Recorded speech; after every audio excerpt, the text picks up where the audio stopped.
what's up, Internet? This is Ashley Reed, and welcome to this week's Top 7. The rule in real estate is location, location, location. Unfortunately, not every location can be nice, especially in a video game, where you have to have bad things going on for your character to combat. We looked at the standings and found the 7 that climbed to the top of the lawlessness pile to share with you now. So here are our top 7 most lawless cities in gaming. Just make sure to hide your wallet and don't look like a tourist.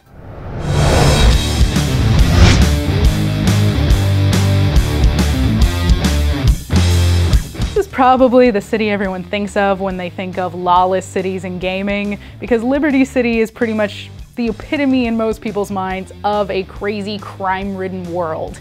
There's plenty of cartels and gangs everywhere, pretty much running the city itself. And then there are all those small-time criminals who will mess with you and pretty much mess with everyone. And then there's you, the player, who gets to control people like Claude and Nico and just run people down in the streets or beat up cops with baseball bats, pretty much just do whatever they want. Liberty City is the modern lawless town that then got remade in GTA 4 to be even more lawless. I think the core problem with why everything is so crazy in Liberty City is that the police are so easily taken care of.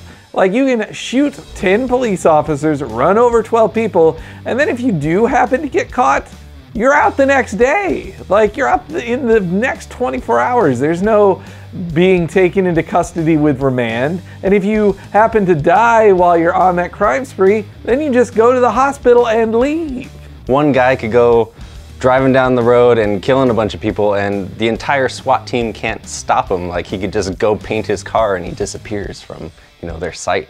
And they're not busting down any doors either. They're like just sitting on their asses. All they have to do is follow Nico around. They'll find all of the criminals in Liberty City, and like everything would be perfect and fine, but they're just so dumb that they just don't do anything.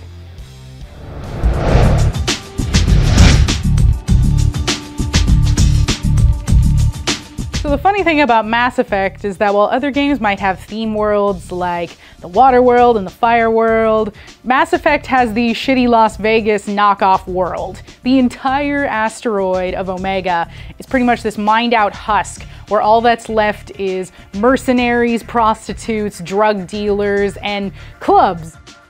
Ah, Omega, a wretched hive of scum and oh no, wait, that's a different place. Sorry, I don't know how I got that confused with Star Wars. So Omega is the one place in the galaxy you want to go when you want to hide. It's just this place in this asteroid field where like all the criminals are just hanging out, playing poker, seeing a bunch of strippers, and dancing, doing the Mass Effect dance. You know, they're dancing. Shepard goes there just to dance sometimes, I think. Well, I did, anyway. We also know that Omega is the seat of a lot of plot-relevant bad things happening. Like, it's where Liara goes to get Shepard's trafficked body or get more information about it. It's where you go and end up recruiting Garrus, who's turned into a mercenary. It's where Cerberus takes over and sets up their own base of operations, of badness operations. So really, while the rest of the galaxy can be all happy and nice and relatively crime-free, Omega is the concentration of all of it. Here's a fun fact. Arya T'Loak, the crime boss in Omega, is actually voiced by Carrie-Anne Moss, aka Trinity. How awesome is that? It's probably the only thing she's done since The Matrix.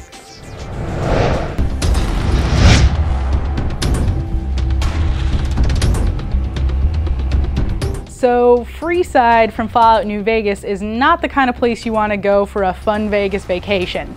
You're not going to be seeing any Cirque du Soleil here. You're going to be seeing the cast-outs from society who were kicked out of New Vegas and sent to the fringes to kind of die out there.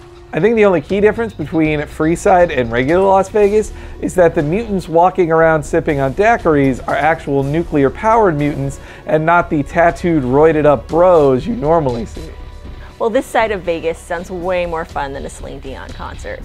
But honestly, with all of the Vegas manufactured experiences, it's kind of shocking they haven't done, you know, one of these for the weekend warrior types. Sounds way more fun in the desert than Burning Man. As if that wasn't bad enough, there's also another faction that's sending squatters into FREESIDE, so now there's gang warfare going on between the locals and the new people trying to take control of the city or just live there without being brutally massacred. And then you have organized crime on top of that, with actual cartels actually fighting each other in the streets to take things over. And really, how it turns out depends on you, the courier, and it can get really freaking bad.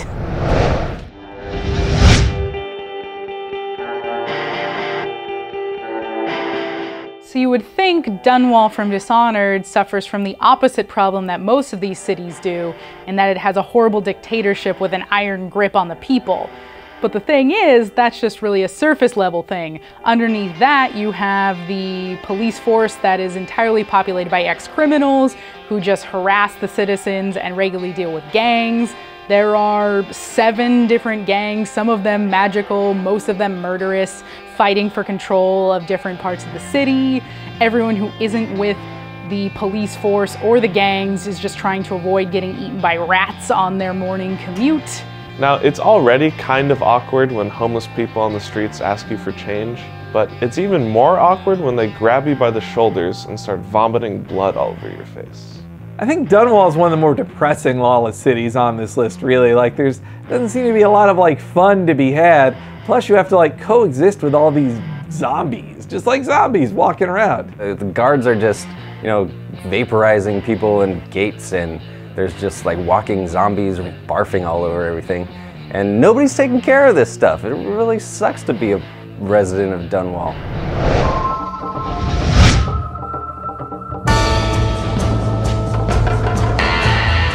Thieves Landing is like the worst part of the Wild West. You go there to get robbed and killed. If you screw up in a poker game, they're gonna kill you. If you, you know, drink too much and, you know, say something stupid, they're gonna kill you there too. And, you know, if you're a good guy, they don't like you. If you're a bad guy, you know, they'll give you discounts and stuff. If I lived during Old West times, I'd probably just have to go live with the Native Americans. White people are way too crazy. It's kind of this Wild West interpretation of the lawless town. I bet if you stuck around long enough, you could see someone get shot out of a barroom window. It's pretty much a hitching post for all kinds of horrible criminals. You are attacked if you have high hero status. You're celebrated if you're particularly dishonorable. You can occasionally find corpses marked as cheaters desecrated in the streets. It's that kind of town. And so you can only expect for it to be completely lawless, which it is. There's no sheriff, there's no police, there's nothing to stop anyone from just carving you open. So, you know, watch yourself in Thieves Landing.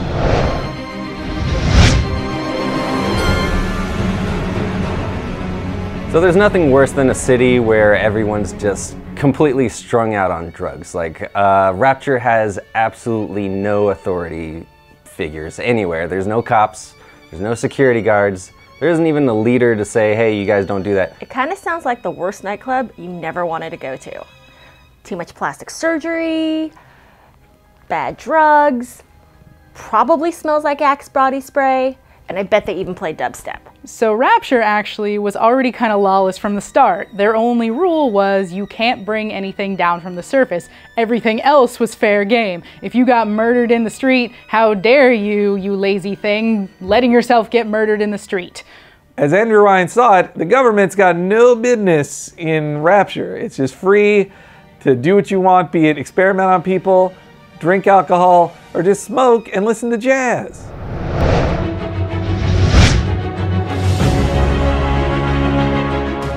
Batman is brutally beating people up on the streets, and he's the most lawful person in the entire city. Think about that for a second. An important thing about Arkham City compared to Gotham City is that everyone in Arkham City has to be guilty because Batman can't beat up innocent people, but he should be able to beat up anyone he feels like. Throwing everyone together in a lawless society behind a wall just seems like really, really poor planning. And the most lawless city has to be Arkham City because it's just a city of criminals. They don't have laws. It's an entire section of Gotham City that's locked in horrible gang warfare, run by Batman's worst supervillain nemesis? And everyone who's there because they're a political prisoner who got tossed in for asking too many questions, they're just running around between blackened alleys trying not to get murdered. There is no law in Arkham City other than you can't leave. And even Batman has a hard time dealing with the place, and he takes his sweet time doing it too. So this kind of place, definitely not the city you want to get stuck in. And there we have it, the top 7 most lawless cities in gaming that you definitely don't want to go to on your summer vacation. Which of these do you think is the absolute worst? Do you think we got them in the right order, or does a different one deserve to be on top? Did we miss a really terrible city completely, and you need to tell us? Well, that's what the comments are for. Make sure to tell us there. Follow us on all the social media, and make sure to subscribe to this channel for a new top 7 each week. Wow, isn't that awesome?